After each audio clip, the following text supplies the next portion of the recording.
Hi, welcome to One Word a Day. I'm Sophie, your pilot into the universe of Chinese. We're going to continue our exploration in unpacking or meaning making. So I think my main job here is try to make meaning of how Chinese characters make meanings.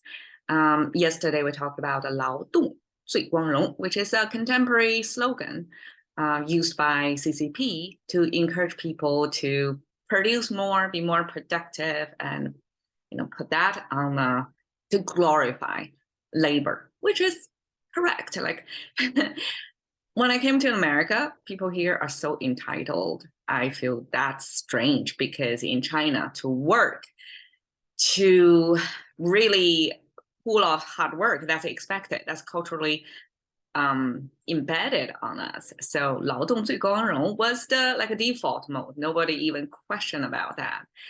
So that's how powerful the slogan was, at least back then. It worked on me, worked on whole generations of Chinese. Okay, so now we have 荣 continued in today's expression called 王者荣耀. Now, this expression has nothing to do with history. It actually is a contemporary commercial computer game title. They call it 王者荣耀. Make it 4 characters, sound like classical Chinese, but we know this is nothing. There's no history in there. There's no time honoredness. It's contemporary creation. Okay, let's unpack 王者. Okay, 3 horizontal lines with 1 vertical line. And we have to make sure the vertical lines doesn't puncture it, doesn't go through the top and bottom. And it has to connect exactly at the point. There's no gap either. So you have to continue almost like it's one unit. There's no disconnection on here. So 3 horizontal lines, 1 vertical line. Before, I often thought it has something to do with jade, because jade back then was appreciated precious stone and probably used as currency as well. So at least jade means wealth, and wealth typically correlates with power. But then today I read on scholarly research on this character, and especially notice here, the middle horizontal line is not evenly distributed. It's not cut at 50% of the whole line. It's a little bit upper 50. Probably like from here to here is 40, from here to here 60%. That's the distribution. So it's not in the middle line. So if it's not in the middle line, that means it's by design. It doesn't mean a stack of jade disc stringed together. It's a different character, actually. So here, Wang came from the ancient kind of a power signifier, which is the kind of staff. I guess like we just had royal coronation in Britain, right? And besides the big crown, the king also had the staff that's highly decorated with some symbolic meanings of that, like as if that's the justification of him being a king, not a regular citizen or human being, right? That's given this ordinary person a superpower. So same idea in ancient times, whoever wants to be the king has to have some sort of symbol to say that give him mostly the superpower or the justification to rise above everybody else, like be the king, to rule everyone. So that's the symbol. So here is a super simplification because we don't get to see the decorative details of this power signifier, but it came from this instrument symbolizing the power. Okay, so that's king. And 者, 王者. Now, a further discovery of this 者, because last time I was like, I don't exactly know what 者 is about. Now, it came to me one day why it's structured, at least partially, demystified for me. 者 it's kind of an abstract because it almost like in programming language, at least in Python, when we define something, we have this def, right? And then there's a term, and then colon, you describe the function of it. So there's a definition of a function. This 者 in Chinese serves just that def. It's a keyword. Talking to computer, it means here is the definition of this term, and below is how it functions, right? In Chinese, this 者 just act like that def thing to tell humans that here we're giving you a definition. And of course, there's no function description down there, but here is a signifier in language to tell the language user that we're defining this. What's definition? Definition, a lot of them is about the delineation of some concepts, right? So 者 acts as this classification or delineator to show what's the concept of it, because it's used in a context. So often by using a lot more of this 者, people actually understand what that is. And oftentimes the 者 used pair, for example, 王者, right? This 者 is a definer. I call it def. So when you see 王者 pair together, the language user will know, okay, so now is a definition of 王 comes here.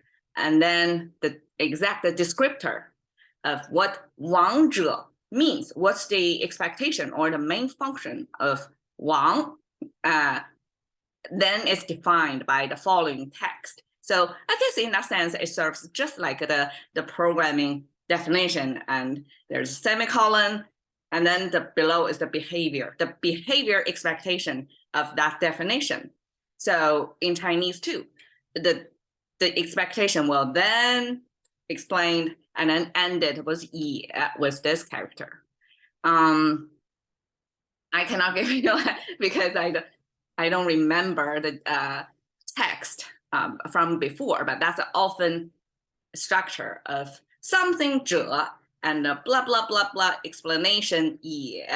So that's how it's used. And the reason why it's a definer is because here we have the character 白, which is the sun symbol, kind of stylized the sun symbol with the horizontal line signifies the energy from the sun, and then with one long vertical line, kind of shooting out, radiating out from the sun. And with that kind of just one line is enough to show that's the sunlight or sun ray from that bright object, right? And that shine light on. So that's a literal Chinese visual way to express shine light on something. So it means you show understanding. And then this twist, turn, entangled rest of the structure, I still don't know what's the detail of that, but just visually it's kind of symmetrical, right? And it's kind of like an entangle like this. But then with the sun ray piercing in the middle of that, and that shows understanding, kind of distinguish this pile from that pile. Even if on the surface, it looks like entangled, but once you have understanding or insight on what that definition is, you are going to distinguish it, no matter how entangled things is. So that white color white means sun radiating, the sun ray. That's Chinese way to say you got a clarity, as if you see it in the daylight. It's so obvious almost. So that becomes 者, the definer. Like this is a symbol to show you here we are talking about the definition of whatever in front of it. Okay, of course here, in this expression, it doesn't mean 荣耀 is the definition of Wang. Actually, this is not an ancient language composition. That's why it's not formed as the same, serve as the same. 者 here lost the meaning of the definer as the original language meaning. Here, 者 just means we're talking about a person that's king. That's 王者. It doesn't really have a its original meaning. Okay, 荣耀 here 荣耀 we eventually in English 荣耀 the two characters mean one thing, which is the honor. And honor is kind of abstract, right? In English as well, it's kind of abstract. You have to define it. And so here's how Chinese define what is considered honor. 荣 came from the plant. When we see this upward turning, bottom turning arches, two arches connected with one vertical line. That's a tree symbol. And it's a tree because here the canopy has, after canopy has a long tree trunk. So I still regard this bottom either as a root or as a spacer. Like from the canopy to the ground level, there is a big space to make sure it's not immediately next to the ground level. It stands tall. It has the tree trunk structure. That's the definition of tree. Okay, then we have this big arch with two fires on top of it. So the two fires have this cone shape with sparkles on the side. That's a visual depiction of how fires got abstracted over there. So two of them means it's multiple, right? It's super bright. And then we have this arch thing, the arch, almost like a fortress. So this arch with light on is the ancient kind of like town or city, some gathering of people who are not as agriculture, like it's not a village, because a village, they have to stay on the farm, close to their farming field, right? And so people kind of scattered, at least maybe form a certain kind of a cluster, form a village to live, humans live together to support each other. But here with this, you can regard it as the wall, you know, the fortress, that means have walled in structure to protect whatever inside. So in any case, the fires also kind of city nightlight, because we would imagine in ancient times there was no electricity. So in the villages, it's complete dark after sunset. But in the cities, because it's a human gathering, and it's a human architecture to build the walls around it, and as well they can put street lights in, which is not electricity. So ancient time they have ways to light up the city in nighttime. And when you have trees inside there, and that means that's a type of tree selected to decorate the city streets. And we know the best avenue liners are kind of like a sycamore tree or with big canopies, right? Big canopies to provide enough shade in underneath it. So that's the type of tree. It's the tree that kind of like a big oak or sycamore tree that provides big shade.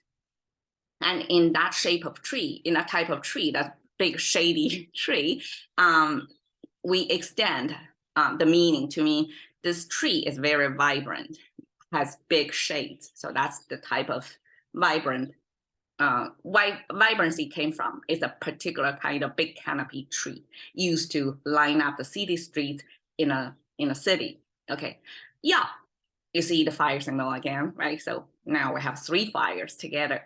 So apparently this honor concept is closely related to fire. Okay, and then we have the right side. This is a bird symbol.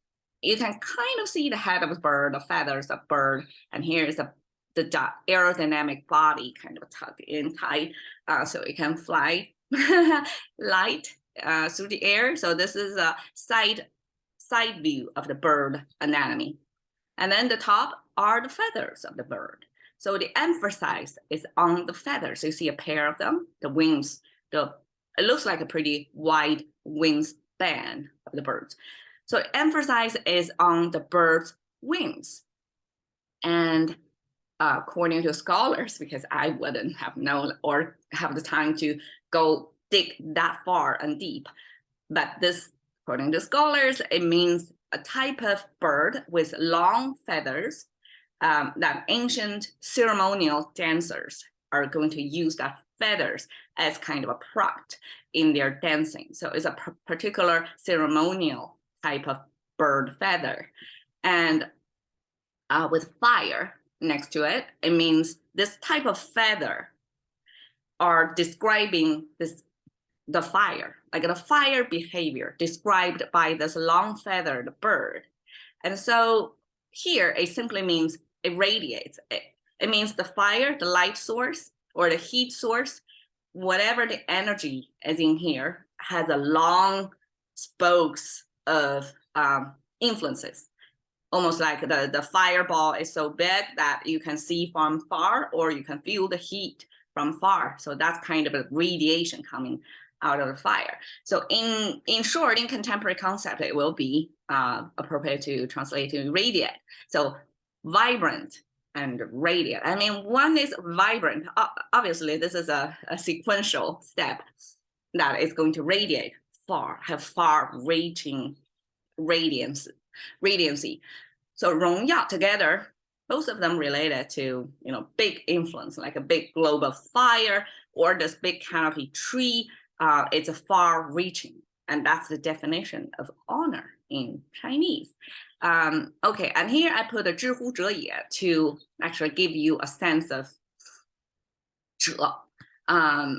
The context of 知乎者也 is Chinese often see these 知乎者也 as the markers or labels of ancient Chinese expressions. When we see that 知乎者也, any of the 4 characters embedded in a language, we kind of immediately tell it's highly likely it came from ancient text, because in contemporary Chinese expressions, we don't no longer use 知乎者也 that much anymore. So these are the ancient characters used mostly in ancient expressions, but it's still kept in our language and serves as in ancient times, it serves as a structural connector, like this 者 as a definer, 也 as a sentence ender, and 知 as a descriptor connector. So if you have an adjective and a noun, you want to connect them, a 知 is in the middle.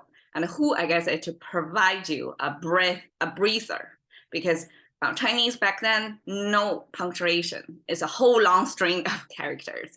So how to make the reader of the text take a breath, like a mental breath or breathing breath, right? When they speak it out, does who provide kind of speaker stopper, serves as a comma, right? A kind of punctuation. So all of them were used to serve the text to kind of form ideas in a more structured way. So you know, here we're talking about it and the definition, or here is one describing the other, or that one is the end of the sentence. It serves as a syntax signifier. Okay, so 王者荣耀 is a contemporary computer game, probably popular because I don't play computer games, I couldn't tell. But you can see these are actually, it's translated 荣耀 as honor, right? Honor of kings, multitudes of kings. So apparently it's a kind of battling storyline. And then you see the faces actually Western. So of course the Chinese game industry have like no joke. You cannot, they get censored as well. You cannot use any of the historical, like contemporary, definitely no. Even if you use reference of historical ones, you got to be very careful not to step line. So it's safer to tell the story from the West, kind of imagined with a Western face, to say we're not talking about your honor of a contemporary CCP, whatever, because people do get into trouble.